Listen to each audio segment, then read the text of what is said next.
Okay, so today what we're going to talk about are quadratic inequalities, okay? And what we're going to start with are graphing quadratic inequalities. We are going to look at what it looks like if we've got a two-dimensional inequality, meaning we're graphing it in the xy plane. We're finding the points, the xy points that are solutions to an inequality, okay? So the first thing we're going to do is figure out how to sketch the graph of this. So does this graph open up or down, this parabola? Up. Okay. The next thing we need to do is find the vertex. There's two different ways we can find a vertex given a quadratic. We can either use completing the square and turn it into vertex form, or we can use negative b over 2a, okay, and find the vertex from the standard form. It is totally your preference. Totally up to you. We're going to practice both real quick, but it's completely your call. So if I want to go ahead and do completing the square on this one. Okay, my c value is 0, so I would move over my c value. What do I have to pull out of my first two terms?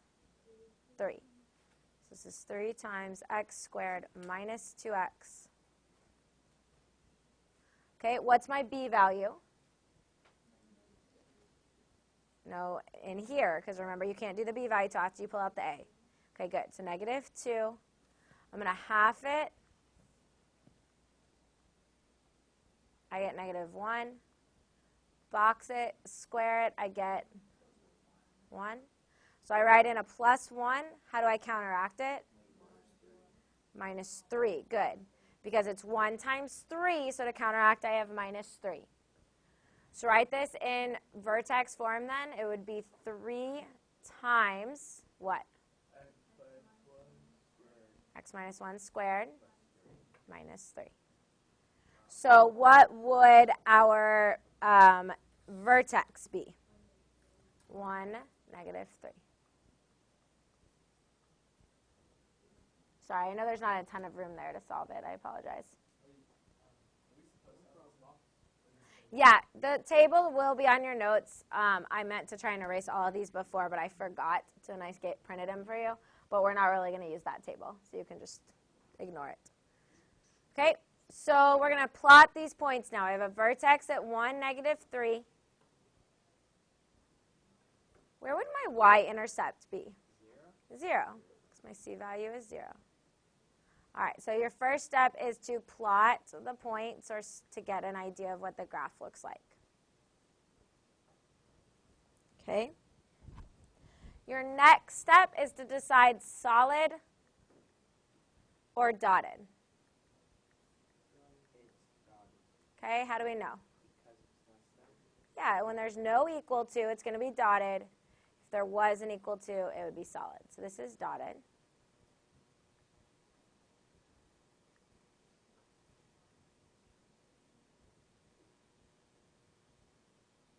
Okay? And then we're going to decide our shading.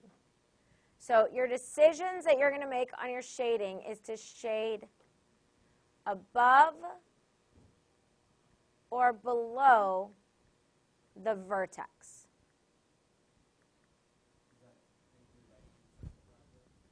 I want you to think of it as above or below the vertex. Okay?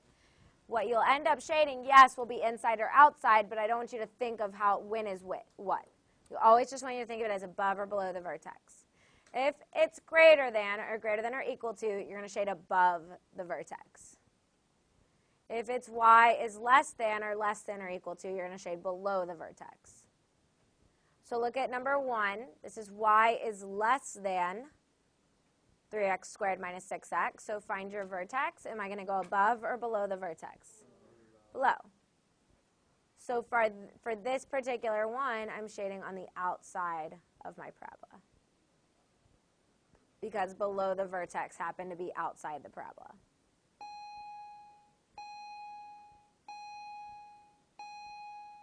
Okay? All right, let's look at number 2. Let's practice the other way to find the vertex of a function. We can do negative b over 2a. So I would have negative 2 over 2 times negative 1. And what do I get for my x value? 1. What do I do with that x value then? Plug it in. Okay, be real careful. This is the opposite of x squared. This minus x is not in parentheses, so only the squared is only going to your x value. So this is the opposite of 1 squared plus 2 times 1 plus 3. So 1 squared is 1. The opposite of that is, so this is negative 1 plus 2 plus 3. And what do I get? 4. So if my x value is 1, my y value is 4. That means I have a point at 1, 4. Which way does this open? Down. All right, plot your point, your vertex. Where's your y-intercept? 0, 3. So then I have a mirror point here. Solid or dotted? Whoopsies.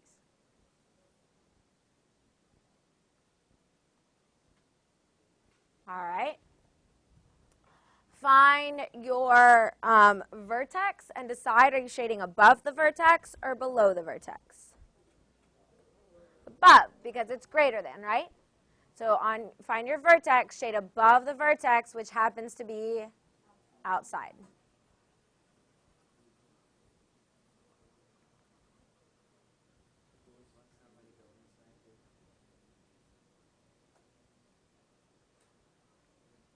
Questions?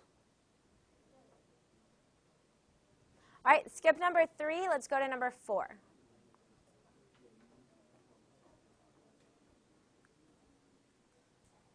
All right, this one is in what form? Vertex form. So we can tell our vertex straight from here. What is our vertex? Which way does it open? Down. Let's find the y-intercept. How would I do that? Let's plug in 0. Sorry? Vertex is a point. It has to be written as an ordered pair with parentheses. You might be remembering when I said if you have a list of solutions, you can't put them in parentheses because then it either means a point or an interval. Does that make sense? Okay. So let's find the y-intercept, and I can do that by plugging in 0. So this would be the opposite of 0 plus 2 squared plus 5. So 0 plus 2 is 2 squared. So this is negative 4 plus 5, which is 1. So my y-intercept is at 0, 1. So I have a point at negative 2, 5. Vertex at 0, 1, which means I have a mirror point over here. Vertex, y-intercept, and mirror point is what I'm looking for. All right, solid or dotted?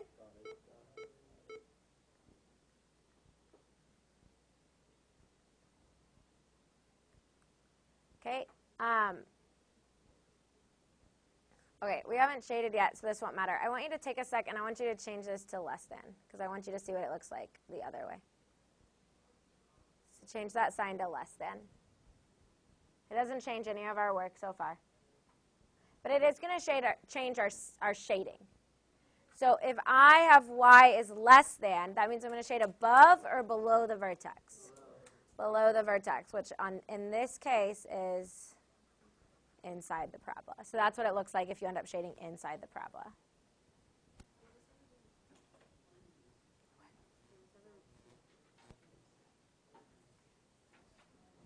Not the graphing. When you shade, you should go ahead and just shade kind of towards the edge of the graph. Okay? Okay, questions of solving this graphically?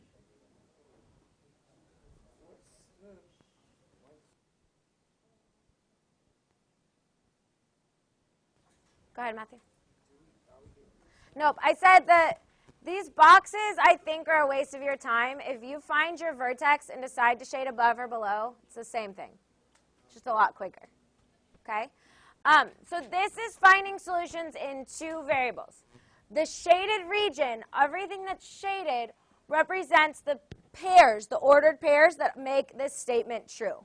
So when you plug in the x values and the y values, you get a true statement rather than a false statement, okay? Flip it over, though, and you'll notice that we just have one variable, okay? We have the variable x. So these are inequalities in one dimension. So our answers, instead of being a set of ordered pairs, are going to be just x values. We're going to find all possible x values that make this statement true now. Okay? Yeah, so our answer could be represented on a number line. Exactly. We are going to use a number line to get to our final solution. Okay, so we're going to kind of be following these steps over here as we go, so just look over there for clarification if you need it. All right? First thing you always have to do with these inequalities is make sure that you have 0 on one side of the equation, inequality. Okay? You've got to get it essentially greater than or less than 0, which we have here. Next step is going to be to factor the inequality, factor the quadratic expression. How would this quadratic expression factor?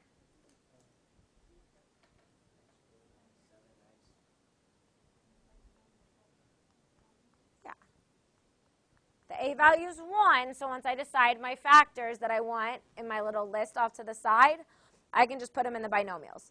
If you're still needing to do that middle step, you can, but you really should be getting to the point where if your a value is 1, you can visualize what this looks like. Okay? Find the two solutions here now. X equals 7 and x equals -1. So for a moment, we basically set this equal to 0. I know it's an inequality, and I'm going to take that into account in a minute. But for a moment, I've rewritten it as an equation, essentially, so I could get those critical values. Yeah, sure. That's fine. Excuse me. So we're going to call these numbers right here, these solutions, we're going to call those critical values or critical numbers. Mm-hmm.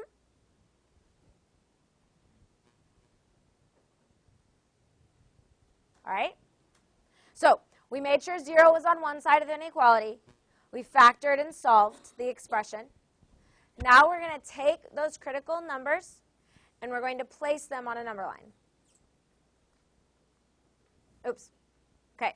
Now I just made the mistake that I'm going to warn you about. It's really, really, really super, super important that you put the numbers in the correct order. Okay? I know that sounds kind of trivial, like of course I would put the numbers in the correct order. But you really have to double check it. Because if you mix up like where a negative should go or which number comes first, everything after this point is wrong. Okay? So you just need to be paying really close attention to plotting it on the number line correctly. Okay. Think about each of these solutions for a second. I got this by setting this expression equal to 0. So if I plugged in -1, don't I get 0 on this side? Yeah. And is 0 greater than 0? No. So is -1 a solution to this inequality? No. So it's going to be an open circle here. Same idea with 7. If I plug 7 in, what do I get? 0. Is 0 greater than 0? No. So is 7 a solution to this first inequality right here? No. So it's an open circle. What if I added an equal to sign right here? What happens to both of these? They'd be closed.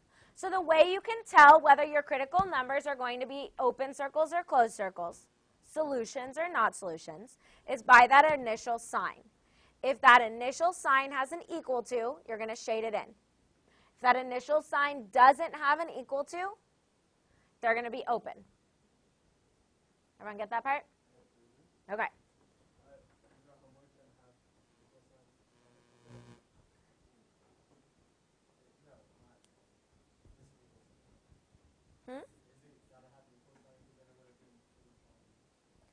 Today we're studying quadratic inequalities. Yeah, sorry, I mean like greater than or equal to. Like if I put the bar under here, then that would force this negative 1 and 7 to be a solution. Okay, sorry, I didn't make that clear. Does that make sense now? Okay, but that's not there, so ignore that. Okay, do you notice how now I've created 3 regions on my number line?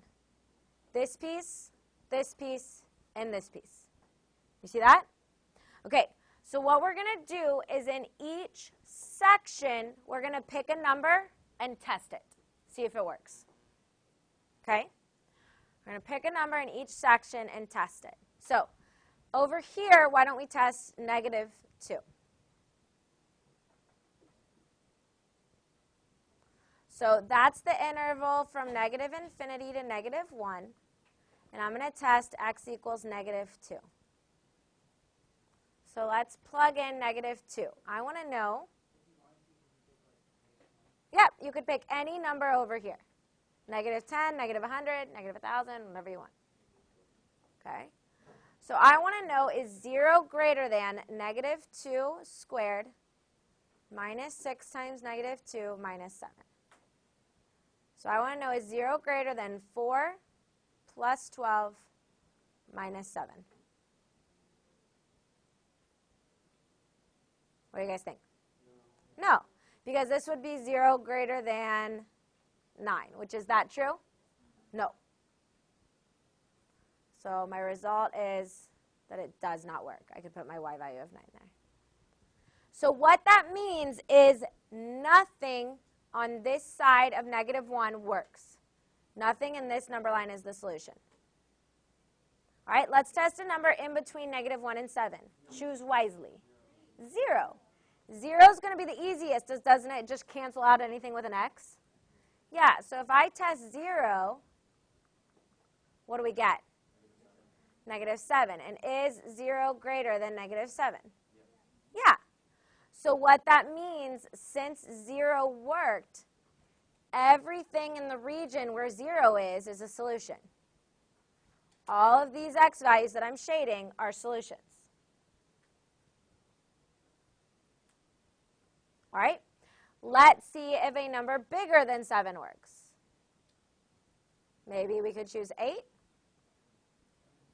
or 10, whatever you want to choose.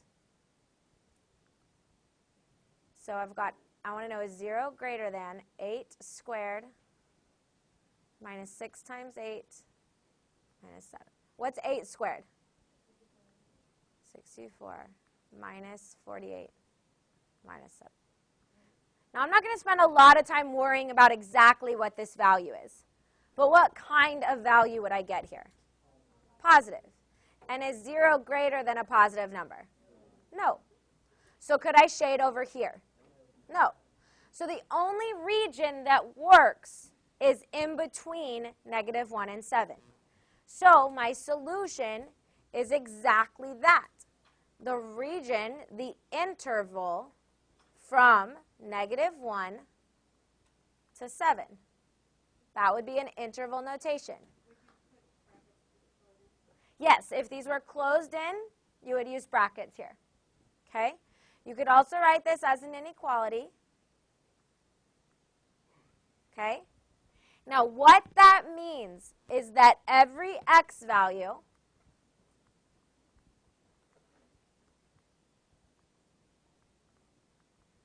between negative 1 and 7 is a solution. That's what that interval means. Every x value between those two values are a solution.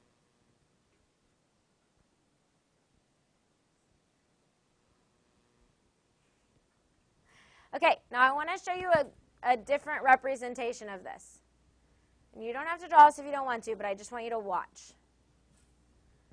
Okay, if I were to graph this line as y, or this curve as y equals x squared minus 6x minus 7, it would have two real solutions, right? That's 7 and negative 1. And it opens up, right? So if it has two real solutions and it opens up, that means my vertex must be somewhere below the x-axis, right? So I'm just going to kind of sketch this. okay? And I want to know for which part of this graph is the y value of 0 bigger than the y value on the graph. Another way you can think about it, for which y values of this graph are the y values less than 0? It would be this piece, right? That section of the graph is below the x-axis. It's below the line y equals 0. So do you see why we ended up shading in between? Because it was this piece of the graph that made it work. Do you see that? Okay. Yeah, this one is the one-dimensional representation. It's just looking at the x values. This is the 2D representation looking at x and y. Okay?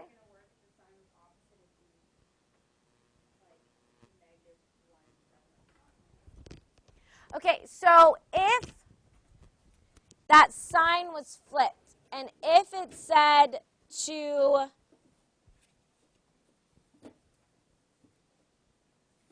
sorry, one second.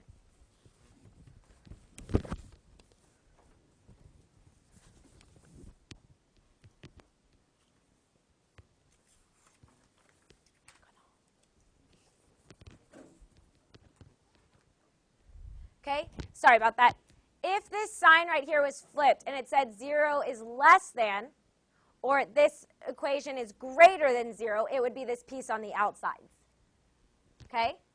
So you're always only going to shade in between your critical values to represent the part under the x-axis, or on the outside of your critical values to represent the tails, the parts on the outside.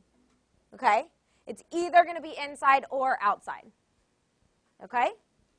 So what that means is that we're not going to have to test all 3 sections each time.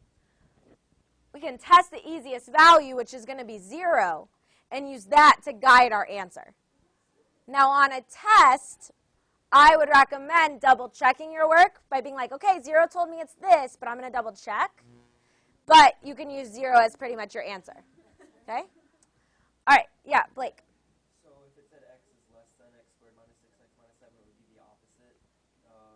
0 is less than? If this sign was flipped, yes. If this sign was flipped, it would be the tails. It would be the outsides, which it would be negative infinity to negative 1, union 7 to infinity. Okay.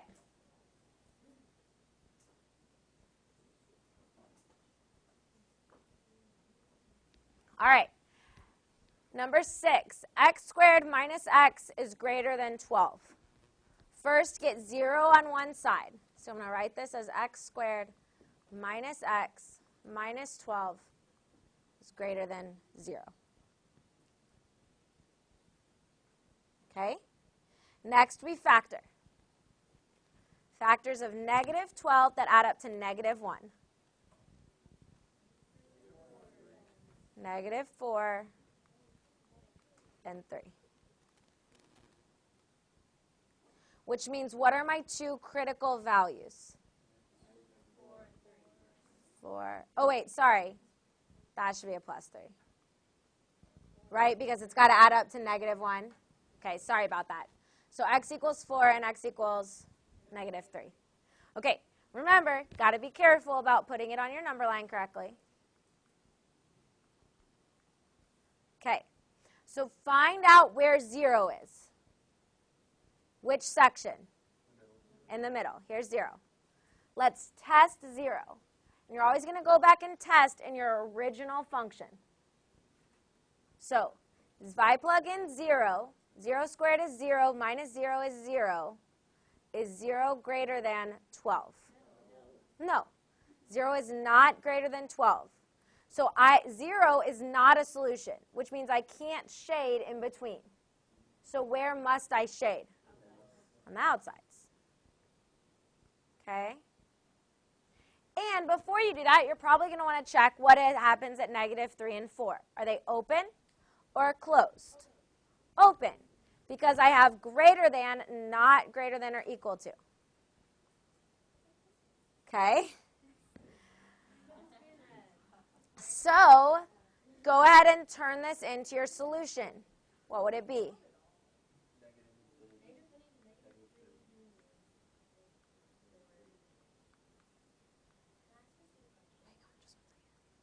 So what this represents are all your different x values. Okay? Any x value smaller than negative 3 works. Any x value bigger than 4 works. Okay? On a quiz, and even on your homework, use the 0 to guide you. It tells me, okay, I'm supposed to shade on the outsides. But really, I do recommend double checking those sections because it's so easy, like at the very first step, to write plus 12 on accident instead of minus 12. Little things like that, okay? We make those mistakes all the time. It's normal. That's just what we do. But if you double check your work, you can find your mistakes. Okay, Lindsay? Multiply or divide by negative. You may switch your sign. Todd?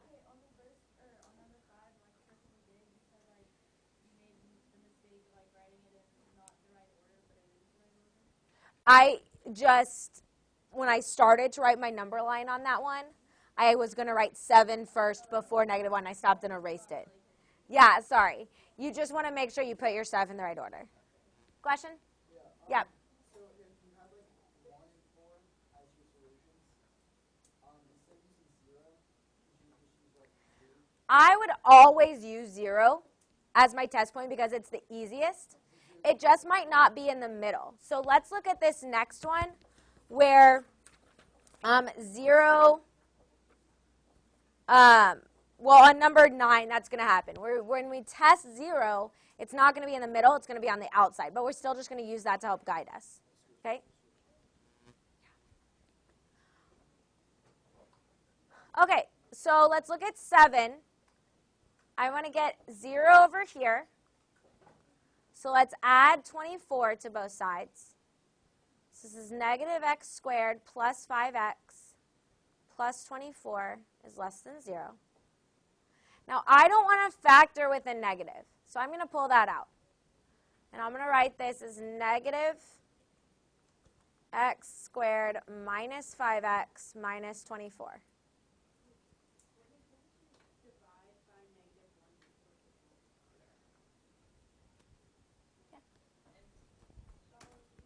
Okay? All right, let's factor what we have here.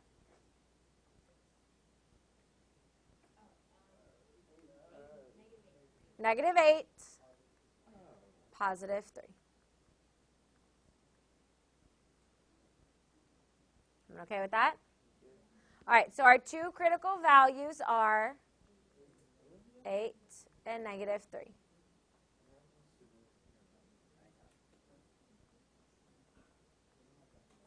Okay, open circles or closed circles around negative 3 and 8? Open.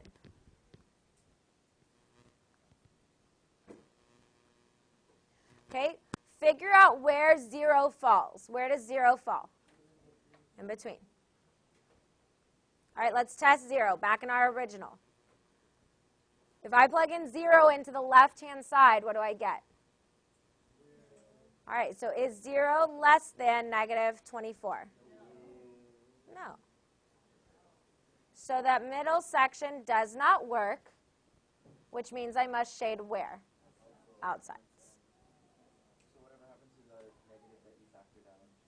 You came back into play when you test your points. What? I didn't get rid of the negative. It's still there. It does not change your critical values. The place it comes back into play is when you test values back in your original. Okay?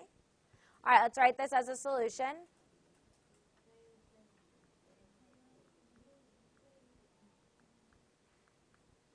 Okay.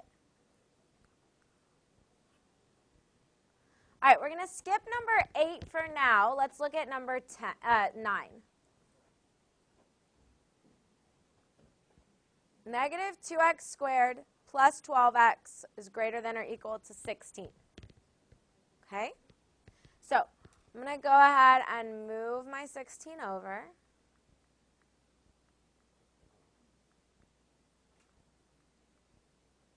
What should I factor out?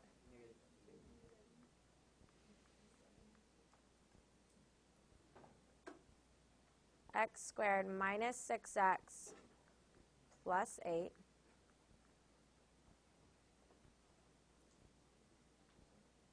Okay. If I factor x squared minus 6x plus 8, yeah, we're going to use minus 4 and minus 2, which gives me critical values at 4 and 2.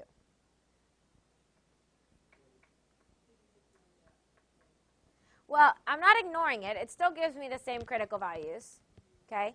But when it would come back into play is when you're testing points. It doesn't affect your critical values, okay? So plot 2 and 4. Where does 0 fall? Yeah, on the left. Oh, sorry, before we do that, 2 and 4, are those open or closed? Closed. All right, let's test 0. When I plug in 0, I would get 0, right? Because all that stuff becomes 0. It's greater than or equal to 16. True? No. So did 0 work? No. So I can't shade on the outsides, so I have to shade inside. So I get bracket 2, comma 4. Sure. No, because you have to think about what the question's asking you. This is asking you to solve for x. So if you write that down for me with parentheses, I know you're giving me an interval. If I'm asking you for a location on the graph, I know you're giving me an ordered pair. It just depends on the question. Yeah. Logan? Okay? Because remember that the reason you can't shade on the outside of 4 is if you'll remember when I showed you a graph of this, it's either going to always be the inside, like the bottom part, or the both tails. It could never just be one tail and not the other. Okay? All right, let me give you a couple hints on your homework real quick before I pass them all out. So if you'll look up here, I'm going to show you. You can write it, note to yourself. On numbers 3 and 4 of your homework, the first 3 and 4, these two, it asks you to write the quadratic inequality. You're welcome to pick 3 points on here and use quadratic regression, and then just decide solid versus dotted, which way the greater than or less than sign should go. Okay? So don't make those harder than they need to be. Uh-huh. You can look at it when you get it. All right, on 11 and 12, you're given an inequality as well as a table. My hint to you is to go ahead and solve for the critical values like we had on all the other ones. And then instead of having to test 0 or test points, you can use your table as kind of your test because it gives you x values and they're matching y values. So you can see if it's what you wanted or not. Okay? So find your critical values and use your table to figure out basically in between those values or outside of those values. Okay? Those are my 2 hints on your homework.